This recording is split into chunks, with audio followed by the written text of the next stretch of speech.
Chapter 1, Mishnah 1. There are only two types of bird offerings, a bird chatas and a bird olah. The main topic of Maseches Kinnim is how we treat mixtures of bird offerings in which we do not know which bird is chatas and which is an olah. The Mishnah begins with several laws that are important to understanding the issues involved. A bird chatas is offered below the red line that separates the upper and lower halves of the mizbeach. That is, the blood of the bird chatas must be applied to the lower half of the mizbeach. But an animal chatas is offered above the red line, on the upper half of the mizbeach. That is, its blood is applied on the upper half of the mizbeach. Thus, whereas the blood of a bird chatas is applied on the lower half of the mizbeach, the blood of an animal chatas is applied on the upper half. In the case of an olah, it is just the opposite. A bird olah is offered, i.e. its blood is applied to the mizbeach above the red line, on the upper half of the mizbeach.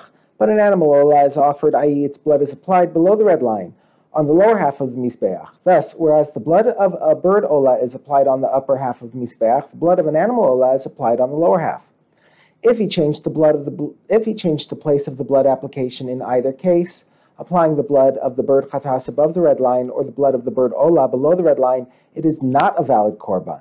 This law is the main reason that when there is a question whether a particular bird is a chatas or an olah, it cannot be offered at all. That is because if the blood is applied to the wrong half of the mizbeach, the offering will be invalid. Another basic law of pairs of bird offerings. The procedure of bird pairs, i.e. whether they are brought as a chatas or as an olah, is as follows. If someone brings an obligatory bird pair offering, one of the birds is a chatas and the other is an olah.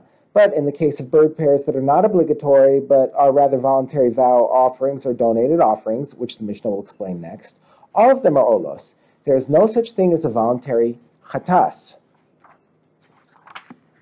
The Mishnah explains vowed and donated offerings. What is a vow offering? That is the offering a person brings when he says, I hereby obligate myself to bring a bird or an animal as an olah. That is, he makes a vow to bring an offering. He must then designate and offer an olah to fulfill his vow. And what is a donated offering? That is the offering a person brings when he says simply, this bird is hereby an olah. That is, the person did not make a personal vow to bring an olah. He simply took a bird or an animal and declared it to be an olah. He must then offer the bird or animal that he was designated as an olah.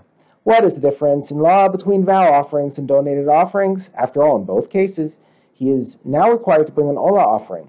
The difference is only that in the case of vow offerings, if they died or were stolen before they were offered, those who made the vow are responsible to replace them with different offerings, because the people who made the personal vow have not yet fulfilled it. But in the case of donated offerings, if they died or were stolen before they were offered, those who designated them as offerings are not responsible to replace them with different offerings, because the people had not vowed anything, but simply sanctified specific birds or animals as olos, and they can no longer be offered.